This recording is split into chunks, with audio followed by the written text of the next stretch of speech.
बीकानेर में 300 private school बंद, शिक्षा निदेशालय पर प्रदर्शन। बीकानेर में शिक्षा विभाग के हर महीने निजी स्कूलों के निरीक्षण के आदेश के विरोध में करीब 300 प्राइवेट स्कूल सोमवार को बंद रहे। स्कूल संचालकों, शिक्षकों और कर्मचारियों ने कलेक्ट्रेट से शिक्षा निदेशालय तक पैदल मार्च निकालकर प्रदर्शन किया। इस दौरान शिक्षा मंत्री और राज्य सरकार के खिलाफ नारेबाजी की गई। प्रदर्शनकारियों ने निरीक्षण आदेश वापस लेने, आरटीई की बकाया राशि का भुगतान, बिना फीस टीसी का आदेश रद्द करने और कोचिंग संस्थानों पर प्रभावी नियंत्रण की मांग उठाई।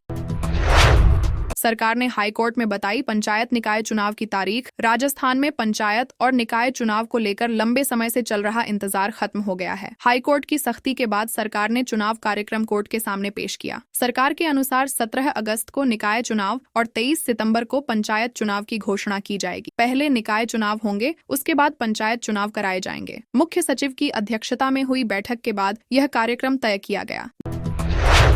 झुंझुनू कलेक्ट्रेट पर स्टूडेंट्स ने कॉकरोच बनकर किया प्रदर्शन। झुंझुनू में 11वीं और 12वीं के विद्यार्थियों ने एनटीए की कार्यप्रणाली, लगातार सामने आ रहे पेपर लीक मामलों और शिक्षा व्यवस्था के विरोध में अनोखा प्रदर्शन किया। छात्र कॉकरोच का प्रतीक लेकर, हाथों में मीम्स और मांगों वाली तख्तियां लेकर कलेक्ट्रेट पहुंचे। प्रदर्शन के दौरान एक महिला शिक्षक और छात्रों के बीच बहस भी हुई, जिसके बाद एसएफआई कार्यकर्ताओं ने हस्तक्षेप किया। छात्रों ने जिला कलेक्टर के माध्यम से राष्ट्रपति और केंद्र सरकार के नाम ज्ञापन भेजकर एनटीए में सुधार, पेपर लीक रोकने और शिक्षा व्यवस्था में पारदर्शिता की मांग की।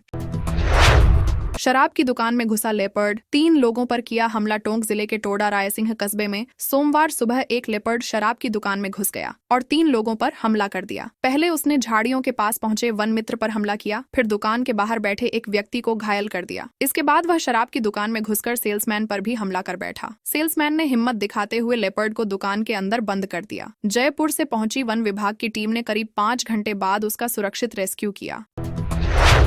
डोटासरा बोले, 2.5 साल पहले 16 लाख फॉलोअर्स, आज भी उतने सीकर में कांग्रेस प्रदेशाध्यक्ष गोविंद सिंह डोटासरा ने कहा कि 2.5 साल पहले उनके सोशल मीडिया पर 16 लाख फॉलोअर्स थे और आज भी संख्या उतनी ही बनी हुई है। उन्होंने आरोप लगाया कि सरकार विरोधी आवाजों की रीच जानबूझकर कम की जा रही है। छात्रों की गूंज अभियान के तहत निकाले गए मशाल जुलूस में उन्होंने कहा कि आगे विरोध करने वालों पर मुकदमे और कार्रवाई भी हो सकती है। डोटासरा ने शिक्षा मंत्री के इस्तीफे और एनटीए को भंग करने की मांग भी दोहराई। राजस्थान के 24 जिलों में 3 दिन बरसात का अलर्ट। राजस्थान में मानसून एक बार फिर सक्रिय हो गया है। जयपुर, अलवर, दौसा और चौमू सहित कई इलाकों में बारिश दर्ज की गई, जिससे किसानों को राहत मिली है और फसलों को फायदा पहुंचने की उम्मीद है। मौसम विभाग ने 20 से 23 जुलाई तक प्रदेश के 24 जिलों में बारिश का येलो अलर्ट जारी किया है। इस दौरान तेज हवाओं के साथ बिजली गिरने की भी चेतावनी दी गई है। वहीं 22 से 28 जुलाई के बीच जोधपुर और बीकानेर संभाग में भी बारिश की गतिविधियां बढ़ने की संभावना जताई गई है। श्रीगंगानगर हॉस्पिटल के कैदी वार्ड से कैदी फरार। श्रीगंगानगर के सरकारी अस्पताल के कैदी वार्ड से इलाज के लिए भर्ती एक कैदी फरार हो गया। आरोपी टॉयलेट जाने का बहाना बनाकर वार्ड की जाली तोड़कर भाग निकला। पुलिस के अनुसार आरोपी चोरी के मामले में गिरफ्तार था और उसी दिन सेंट्रल जेल से अस्पताल लाया गया था। घटना के बाद अस्पताल में तैनात सुरक्षा कर्मियों की भूमिका भी संदेह के घेरे में है। पुलिस का कहना है कि जिस रोशनदान से भागने की बात सामने आई है, वहां से निकलना आसान नहीं था। मामले की जांच जारी है। उदयपुर में सरकारी स्कूल की छत गिरने का डर। उदयपुर जिले की वल्लभनगर तहसील के फ्लेट गांव स्थित सरकारी मिडिल स्कूल का भवन बेहद जर्जर हो चुका है। हादसे की आशंका को देखते हुए स्कूल स्टाफ ने बच्चों को पुराने कमरों और बरामदे में जाने से रोकने के लिए कांटेदार झाड़ियां बिछा दी हैं। स्कूल में केवल 2 कमरे सुरक्षित हैं, जिनमें पहली से 8वीं तक की सभी कक्षाएं संचालित हो रही हैं। कई बार अधिकारियों को सूचना देने के बावजूद भवन की मरम्मत नहीं हुई। इससे शिक्षक, अभिभावक और ग्रामीण लगातार चिंता जता रहे हैं। सीएम बोले, साइबर अपराध बड़ी चुनौती, पुलिस पूरी तरह तैयार। जयपुर में दैनिक भास्कर और एसके फाइनेंस की ओर से शुरू किए गए साइबर सुरक्षा अभियान का मुख्यमंत्री भजनलाल शर्मा ने शुभारंभ किया। इस दौरान उन्होंने कहा कि साइबर अपराध आज देश की सबसे बड़ी चुनौतियों में शामिल है और सरकार इससे निपटने के लिए लगातार काम कर रही है। मुख्यमंत्री ने बताया कि राजस्थान में R4C, साइबर हेल्पलाइन 1930 और ऑपरेशन एंटीवायरस जैसे अभियानों के जरिए साइबर अपराधियों पर कार्रवाई की जा रही है। अभियान का लक्ष्य 1 करोड़ लोगों को साइबर सुरक्षा के प्रति जागरूक करना है। चाकूबाजी के आरोपियों के मकानों पर चलाया बुलडोजर। बूंदी जिले में पान विक्रेता पर चाकू से हमला करने वाले आरोपियों के खिलाफ प्रशासन ने बड़ी कार्रवाई की। सोमवार सुबह नैनवा रोड स्थित आरोपियों के अवैध निर्माण पर बुलडोजर चलाकर उन्हें ध्वस्त कर दिया गया। कुछ दिन पहले सिगरेट देने से इनकार करने पर आरोपियों ने बहादुर मीणा पर चाकुओं से हमला कर गंभीर रूप से घायल कर दिया था। पुलिस ने आरोपियों को पहले ही गिरफ्तार कर लिया था। जांच में अवैध निर्माण की पुष्टि होने के बाद प्रशासन ने ध्वस्तीकरण की कार्रवाई की। चीठवाड़ी श्रवण माता मंदिर में 7वीं बार चोरी। चौमू उपखंड के चीठवाड़ी स्थित प्रसिद्ध श्रवण माता मंदिर में एक बार फिर चोरी की घटना सामने आई है। रविवार देर रात चोर मंदिर का दान पात्र उठाकर फरार हो गया, जिसमें श्रद्धालुओं की चढ़ाई गई हजारों रुपए की नकदी होने का अनुमान है। पूरी वारदात मंदिर में लगे सीसीटीवी कैमरों में कैद हो गई। सूचना मिलते ही पुलिस मौके पर पहुंची और जांच शुरू की। ये मंदिर में 7वीं चोरी की घटना है। पुलिस सीसीटीवी फुटेज के आधार पर आरोपी की तलाश में जुटी है। डूंगरपुर कलेक्ट्रेट पर पुलिस और स्टूडेंट्स में हुई धक्का मुक्की। डूंगरपुर में नीट, यूजीसी और अन्य परीक्षा मामलों को लेकर छात्रों का विरोध प्रदर्शन तेज हो गया। एसएफआई और वामपंथी संगठनों से जुड़े छात्रों ने शहर में आक्रोश रैली निकालकर कलेक्ट्रेट पर प्रदर्शन किया। प्रदर्शनकारियों ने केंद्र सरकार और केंद्रीय शिक्षा मंत्री के खिलाफ नारेबाजी की। जब छात्रों ने कलेक्ट्रेट परिसर में प्रवेश करने की कोशिश की तो पुलिस ने उन्हें रोक दिया, जिससे दोनों पक्षों के बीच धक्का मुक्की हुई। छात्रों ने परीक्षा व्यवस्था में सुधार और जवाबदेही की मांग की। बारिश के लिए पुरुषों के वेश में निकली महिलाएं। डूंगरपुर जिले के कई गांवों में अच्छी बारिश की कामना को लेकर महिलाओं ने अनोखी परंपरा धाड़ निभाई। महिलाओं ने पुरुषों का वेश धारण कर सफेद धोती कुर्ता, साफा और हाथों में लाठी व कृषि उपकरण लेकर गांव में जुलूस निकाला। इस दौरान भजन कीर्तन और लोक गीतों के साथ इंद्रदेव से अच्छी वर्षा की प्रार्थना की गई। इस पारंपरिक आयोजन में युवा और बुजुर्ग महिलाओं ने उत्साह से भाग लिया। ग्रामीणों ने भी इस परंपरा का स्वागत करते हुए अच्छी बारिश और भरपूर फसल की कामना की। जूस सेंटर संचालक पर लोहे के पाइप डंडों से हमला। जयपुर के राजा पार्क इलाके में सोमवार तड़के शराब के नशे में धुत 2 बदमाशों ने एक जूस सेंटर में घुसकर संचालक वैभव पर लोहे के पाइप और डंडों से हमला कर दिया। हमले में वैभव गंभीर रूप से घायल हो गया और उसके सिर पर 12 टांके लगाने पड़े। वारदात के बाद आरोपी कार से भागने लगे, लेकिन उनकी कार एक दुकान में जा घुसी। कार से बियर के कैन भी मिले। पुलिस ने मामला दर्ज कर आरोपियों की तलाश शुरू कर दी है। श्रीगंगानगर में कचरे के पहाड़ पर 3 पंचायतें आमने सामने। श्रीगंगानगर में ठोस कचरा प्रबंधन प्लांट को लेकर विवाद लगातार बढ़ता जा रहा है। छहजेड़ क्षेत्र के ग्रामीणों ने 22 जुलाई तक डंपिंग बंद नहीं होने पर अनिश्चितकालीन धरने की चेतावनी दी है। दूसरी ओर नेतेवाला और मांझूवास नरसिंहपुरा पंचायतें भी अपने क्षेत्र में प्लांट लगाने का विरोध कर रही हैं। प्लांट की जगह तय नहीं होने से फिलहाल कचरा छहजेड़ में ही डाला जा रहा है। ग्रामीणों ने प्रशासन पर हाईकोर्ट के आदेशों की अनदेखी करने का भी आरोप लगाया। नगर परिषद कर्मचारी से मारपीट करने वालों को बाजार में घुमाया। बाड़मेर में नगर परिषद कर्मचारी से मारपीट करने वाले 4 आरोपियों को पुलिस ने गिरफ्तार कर लिया। रविवार को पुलिस आरोपियों को कोतवाली थाने से पैदल घटनास्थल तक लेकर गई और मौका तस्दीक कराई। आरोपियों ने 8 जुलाई को नगर परिषद कर्मचारी कमल घारू पर हमला किया था, जिसका वीडियो सोशल मीडिया पर वायरल हुआ था। पुलिस के अनुसार आरोपी वारदात के बाद करीब 10 दिन तक फरार रहे। शुरुआती जाँच में घटना के पीछे पुराना आपसी विवाद सामने आया है। अजमेर में 20 करोड़ की लागत से बनेगा गर्ल्स सैनिक स्कूल। अजमेर के हाथीखेड़ा क्षेत्र में करीब 20.31 करोड़ रुपए की लागत से 30 एकड़ भूमि पर आधुनिक बालिका सैनिक स्कूल बनाया जाएगा। सोमवार को विधानसभा अध्यक्ष वासुदेव देवनानी ने इसका शिलान्यास किया। स्कूल में छात्रावास, खेल मैदान और आधुनिक शैक्षणिक सुविधाएं उपलब्ध होंगी। निर्माण कार्य लगभग 15 माह में पूरा होने की संभावना है। शिक्षा विभाग का लक्ष्य अगले शिक्षा सत्र से यहां प्रवेश प्रक्रिया शुरू करना है। ये संस्थान छात्राओं को गुणवत्तापूर्ण शिक्षा के साथ सैन्य प्रशिक्षण और नेतृत्व क्षमता विकसित करने का अवसर देगा।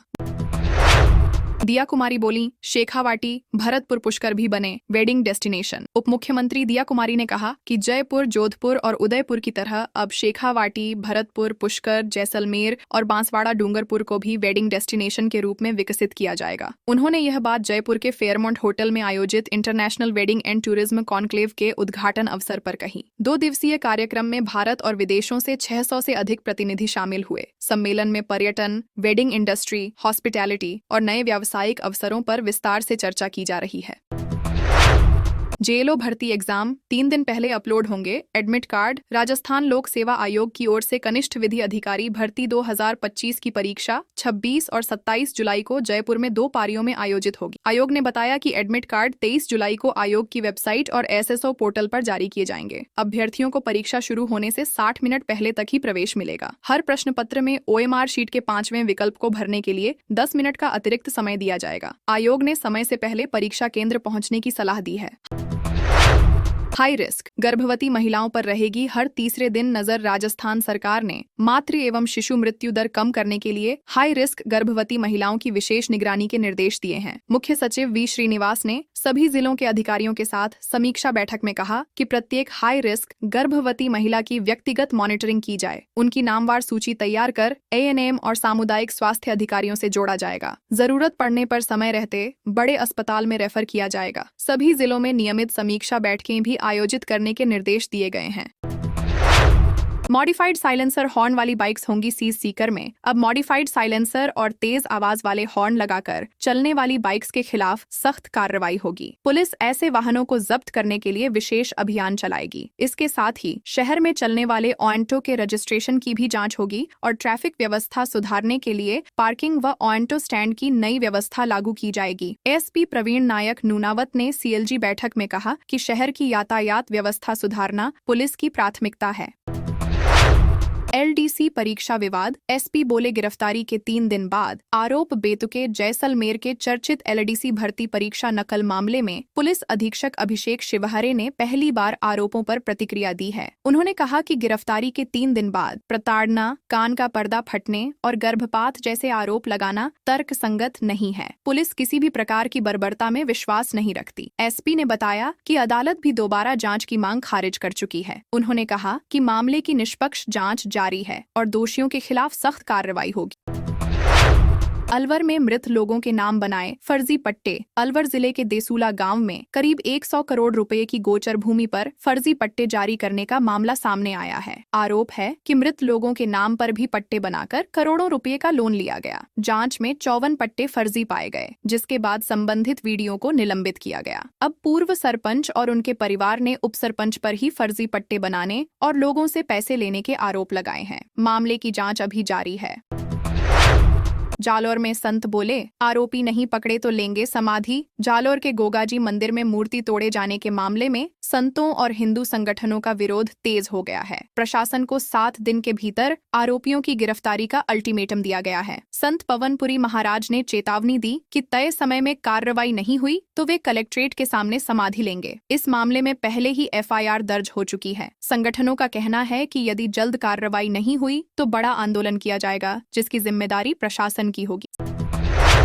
सीकर में 2 पड़ोसी नाबालिग लड़कियां लापता। सीकर जिले में 2 पड़ोसी नाबालिग लड़कियों के लापता होने का मामला सामने आया है। दोनों 17 जुलाई की शाम घर से निकली थीं, लेकिन वापस नहीं लौटीं। परिजनों ने एक युवती पर अपहरण का शक जताते हुए पुलिस में मामला दर्ज कराया है और उसका मोबाइल नंबर भी पुलिस को दिया है। दोनों परिवार मूल रूप से दूसरे राज्य के निवासी हैं और फिलहाल सीकर में किराए के मकान में रह रहे हैं। पुलिस दोनों नाबालिगों की तलाश में जुटी है और मामले की हर पहलू से जाँच कर रही है।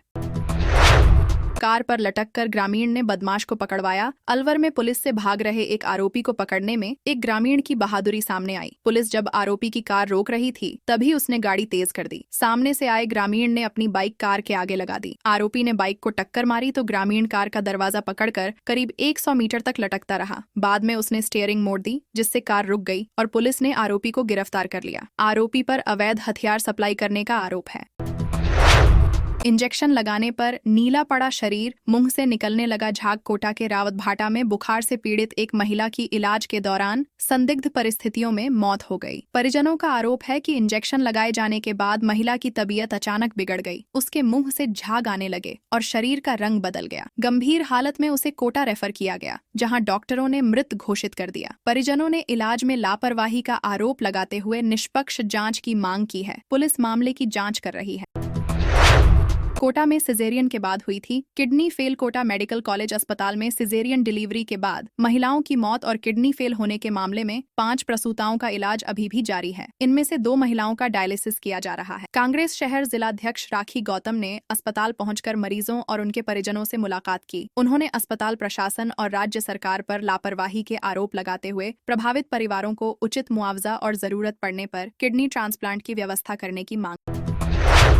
आधार संबंधी सेवाएं एक ही जगह पर मिलेंगी। भीलवाड़ा में आम लोगों की सुविधा के लिए आधुनिक आधार सेवा केंद्र का शुभारंभ किया गया। सांसद दामोदर अग्रवाल ने नए केंद्र का उद्घाटन करते हुए कहा कि इससे आधार से जुड़ी सभी सेवाएं एक ही स्थान पर आसानी और पारदर्शिता के साथ मिल सकेंगी। केंद्र में आधार बनवाने, अपडेट कराने और अन्य सेवाओं की सुविधा उपलब्ध रहेगी। उन्होंने कहा कि यह पहल डिजिटल सेवाओं को मजबूत करेगी और लोगों का समय बचाने के साथ सेवाओं की गुणवत्ता में भी सुधार लाएगी।